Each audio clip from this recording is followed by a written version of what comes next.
Hi, my name's Barry Crampton. Today I'm going to show you around our Range Rover Sport, then I'll take you for riding it, but first I'll tell you a little bit more about it. It's a 3 litre SD V6 HSE dynamic, 4-wheel drive, Euro 5 engine, 2015 on a 64 plate, has done 96,720 miles, fuel economy, urban 35.8 miles per gallon, extra urban 44.1 miles per gallon, and combined is 40.4 miles per gallon. Has a 0 to 60 time of 6.8 seconds, a top speed of 138 miles per hour out of a 302 brake horsepower, 6-cylinder 24 valve engine. Road tax 6 months is £173.25 and 12 months is £315.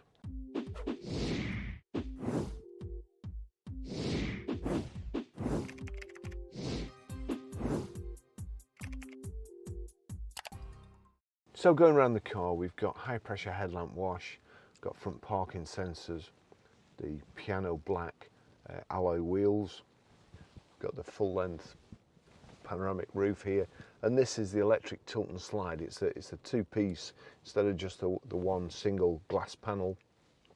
The front, in fact, if I just start the car, that's the key. If I start the car and I do that, it tilts up. And if I press it again, it goes all the way back. Although it looks beautiful up here today, it's absolutely wild. Hence I've not done the walk around outside. It's 2 degrees, but it must have a chill factor of something like -20 out there. It's absolutely freezing. So there you go, the tilt and the slide. Going around to the back, you've got the integrated rear tailgate spoiler, there's rear privacy glass, we've got the side steps, the aluminium side steps, which aren't at the back, they're on the side obviously, but I just remembered them. Got a nice flat load area, the roller blind load cover. This has got a detachable tow bar which has been fitted. It's an aftermarket but recently fitted. I think it looks pretty new. Reversing camera, rear parking sensors, heated rear seats on either side at the back. The person who gets to sit in the middle gets a cold bum. The ones on the outside are good. Lovely perforated leather. My favourite car, Range Rover Sport. Absolutely love them. Best car on the road, best car ever made, and so far above all the other makes. I don't know why everybody doesn't drive one. They're just absolutely fantastic. Anyway, I'll tell you the service history. So, 28th of 1st, 2016 at 20,121 miles, Guy Salmon Land Rover. 4th of 10th, 2017, 52,993 miles, Guy Salmon Land Rover. 5th of the 3rd, 2019 at 72,334 miles, LKC Motors Limited Workshop. 26th of 11th, 2020 at 85,912 miles, Torque Technics. We'll do it again before it goes out. But just going back, this car I think must have been sold by LKC Motors Limited. And we always like to go through the service history just to make sure it is genuine. And there was an invoice, well, it was an internal invoice. And obviously when your service department does a job for your sales department, it's internal and no money changes hands. So you don't really get an invoice. However, those internal invoices are also very easy to knock up on a computer, because there's no, it's not on letter-headed paper or anything like that. There's no invoice number. It's very difficult to trace.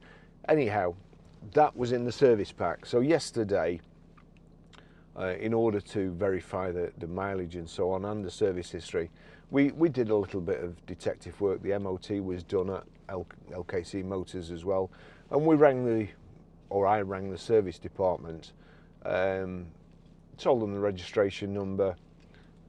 I've got the printout with everything written down, and the service manager I think it was Ian, service manager, very, very good, a lot better than when you phone up a main dealer and they say, oh yeah, well, they're busy, I'll get them to ring you back, and they never do, and it takes you about a week to trace one invoice.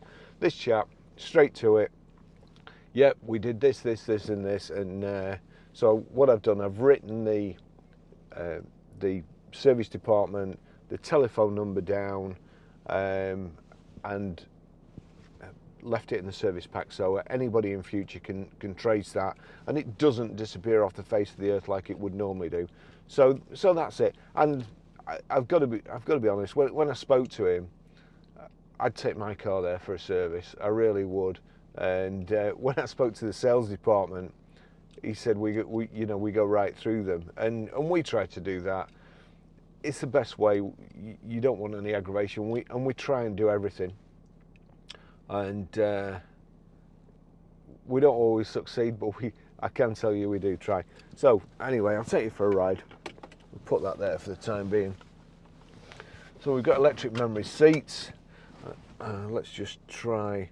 I've changed position 1 or position 2.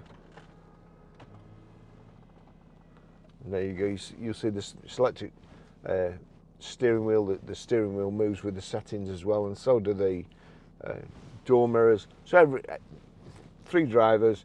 I set my position before, so I'll just click 1. There you go. That's where I like to drive, and the door mirrors changing everything.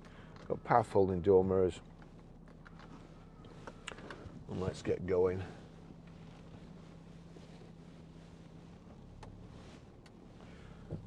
I was on the motorway in one of these the other day, and it was lashing down.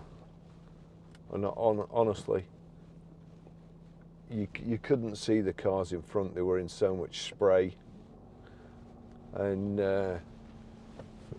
like when I look out at that Mini, that Mini comes up to about here on this car, and you're above the spray. All these bumps, and they are quite bad bumps, and that in particular, sometimes I'm frightened of bottoming it. If I come in a saloon car, I'm frightened of catching the exhaust or bottoming out, going over that little bump. On this, just absolutely flipping. It's like a magic carpet. It'll go through up to, I think it's 35 inches of water, although the early ones might be a little bit less. But even that, it's so much more than all the others will do. The hill descent, I've tried a few hill descents out recently, going down this hill, and you just feel like bump, bump, bump, bump, bump. It's stopping all the brakes all round. And you can hear them working, you can hear the brakes operating. The Range Rover, just no troubles. There's nothing really that you need to change to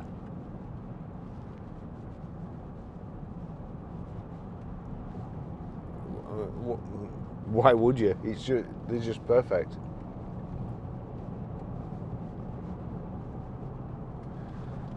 Got touchscreen sat-nav, Bluetooth hands-free, Bluetooth audio streaming. As I say, that's your 3-position electric memory seats. Your electric windows here. Got heated seats in the front.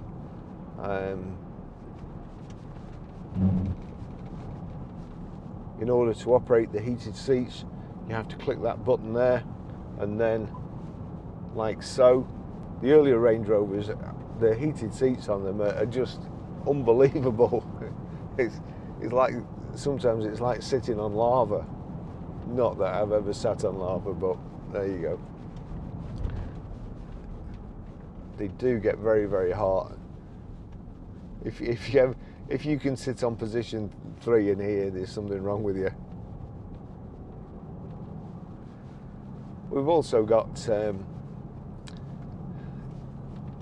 1 touch cruise control, click there, set, that's it. At the speed you're doing, it sets that speed. You can then increase or decrease it by pressing on the top to increase and pressing on the bottom to decrease, then cancel. You've got your paddle shift here, or command shift, and command shift sounds so much better than paddle shift as well. This is the first day for months I think I've been up here when the roads haven't been wet through and there haven't been spray all over the road. Anyway, I came out this morning and I thought, oh, what a lovely day. At least the car will be clean and look its best, because the last few haven't, because you get covered in salty grime. And I just got about half a mile away from where I videoed, and well, I think it must have been an eagle or a flying elephant or something. Did a bombing run on the windscreen. It got me twice. No worries, I thought I'll just wash the screen before it dries. No fluid in it, so hence the screen. Murphy's Law. But finished in white with the black roof, it really looks an eyeful, and it's a price range Range Rover as well.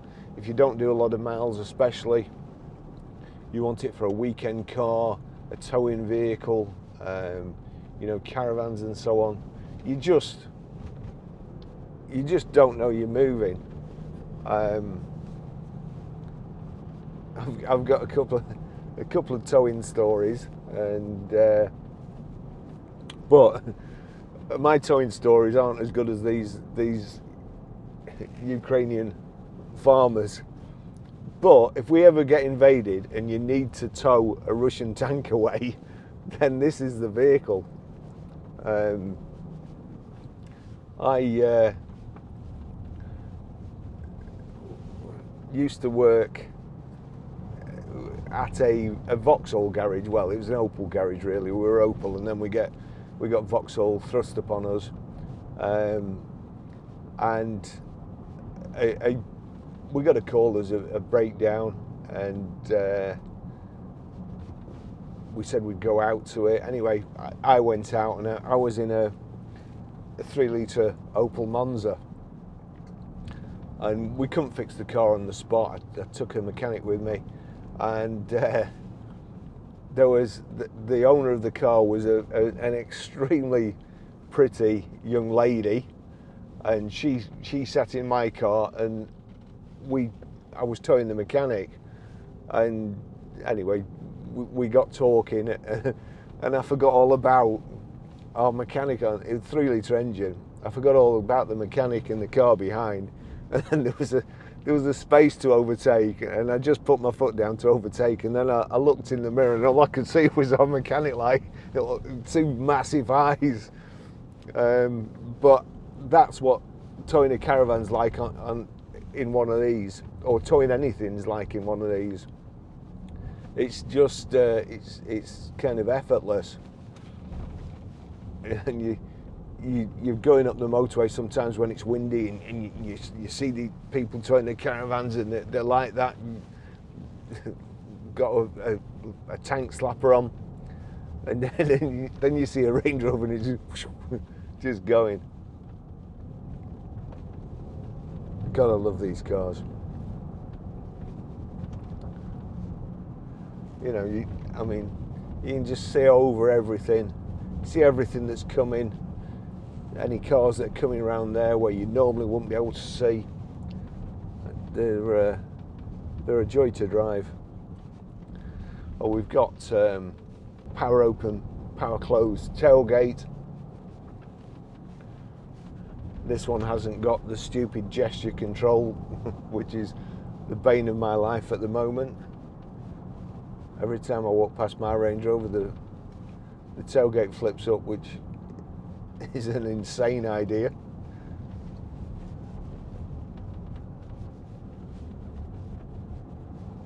It's a lovely car. If you click the menu here, your information display in the center there. You've got driving features, trip computer, instrument display, vehicle setup. There's things like your locking, the display features, the instrument display. It has this, it's nice and clear at the moment, but if I click that again, because I've just timed out, go to instrument display, click on that. There you've got your speedometer dial. You can click from mph to kilometers. Just go back. Digital speedo, temperature units, you can change all that. We've got the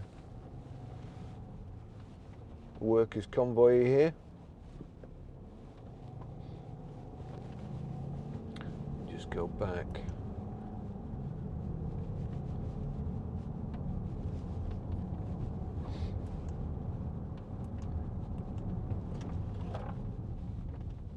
That's it, don't do that.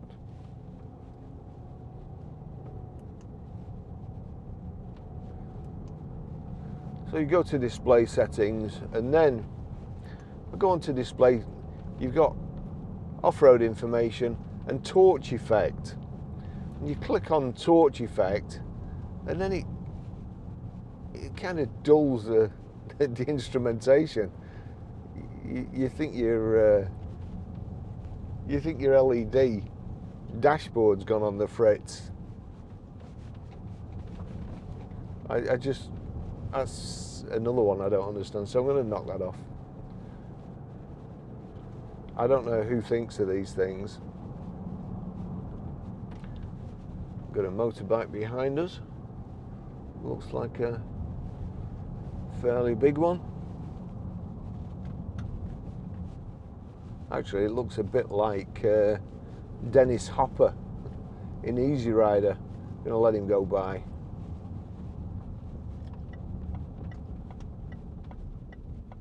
Great day for a ride. Yeah, oh, look at that. Nice big, look at the size of that back tyre.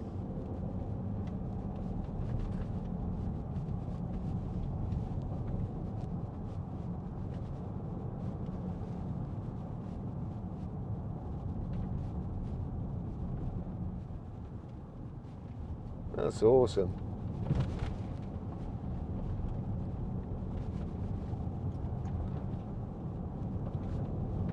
I'm not sure Dennis Hopper's motorbike had a name in Easy Rider, but I think Peter Fonda's was, they call it Captain America, or was he Captain America?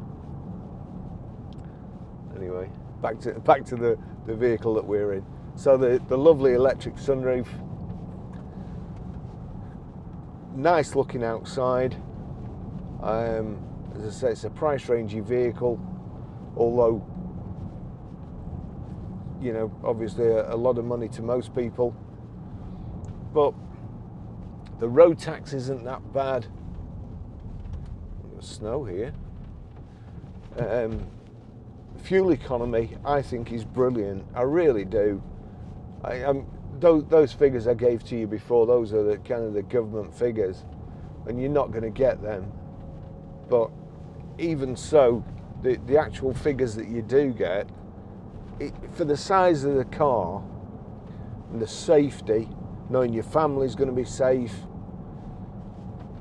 it doesn't matter what weather comes or goes, you're going to be okay.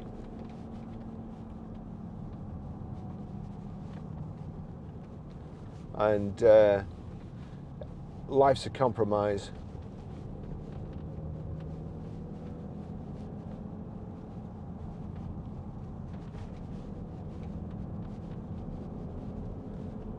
Nice diesel engine, hardly working. We're going up, although it doesn't look like it, we're going uphill at the moment. It's still not working.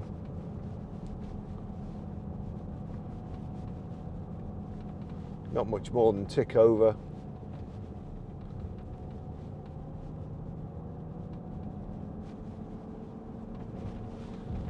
climate control here. You get your temperature in the center there. They work independently of each other, so it's kind of dual zone climate control, unless you click the climate button there and then you click sync there, and then both of them you can override the passenger.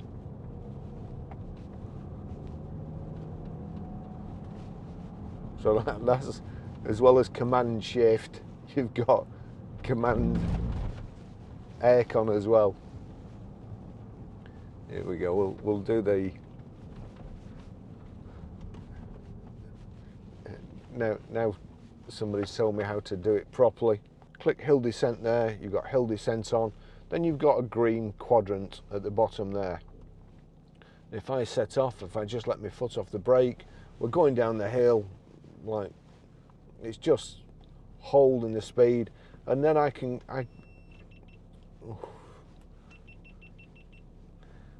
just increase the speed I want to go down, like so, just using the cruise control settings. I can't believe that my GoPro, it may well have overheated actually. That's it. That's the one that usually switches off. Today it's that one.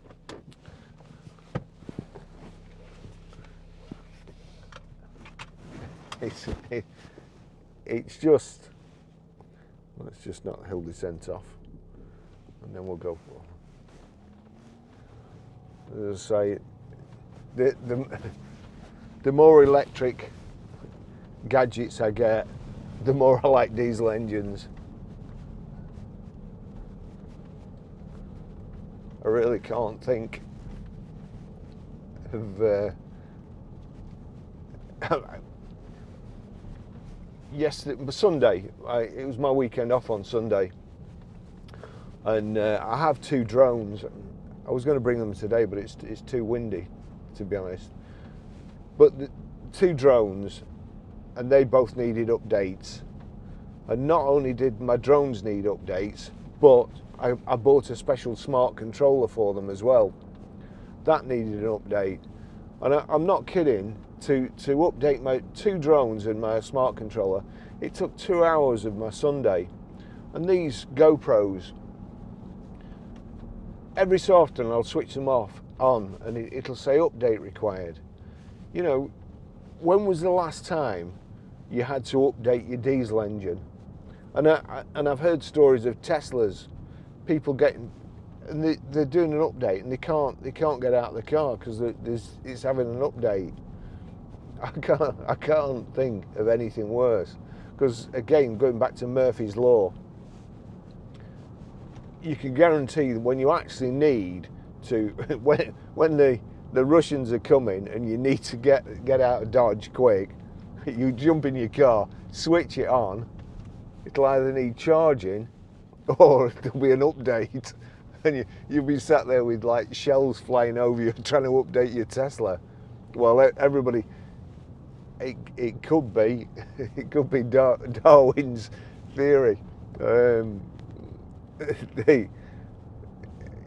You know, it could be a way of.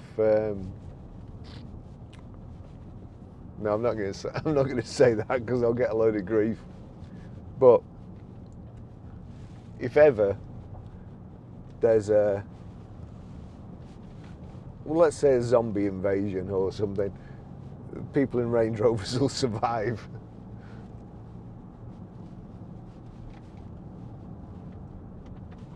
What a lovely car.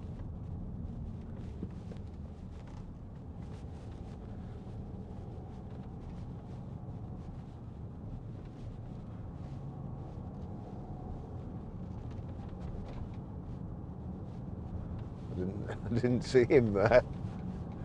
In camo gear.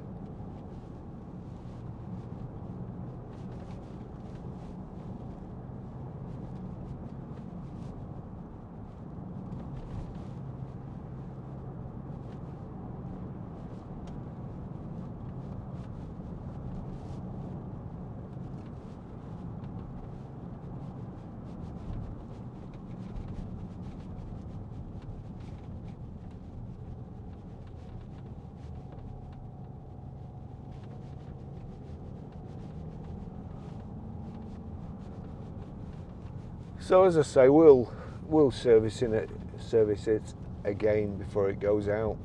This is a 70-mile round trip to video the car, so you know, we like to make sure everything's all right, or we try and make sure everything's all right, and no problems, no warning lights coming on.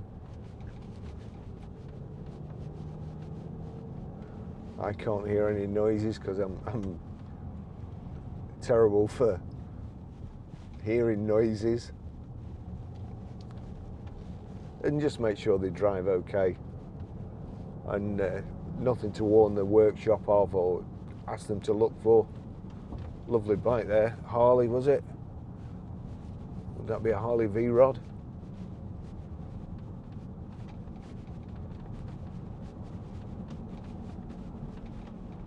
Nice bike anyway.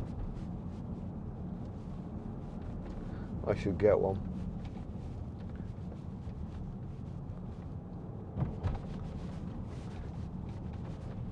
Having said that, you know, it must be difficult. As I've said before, lovely day like today, I think and I love motorbikes, don't get me wrong,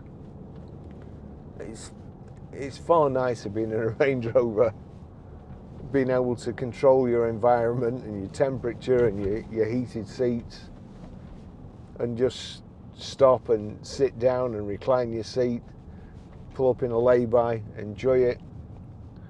And you know, we've got, at the moment, we've got a beautiful Porsche Boxster on the forecourt or in stock, and at one time, if there's a Porsche in stock, then I'd be in it. And I've had, I don't know, 5 or 6 Porsches myself personally, but I wouldn't consider buying another one. I'd just get a Range Rover. So whether you think that's high praise indeed or I'm a lunatic, I don't know. But thanks for watching, and I'll see you in the next video. Bye bye.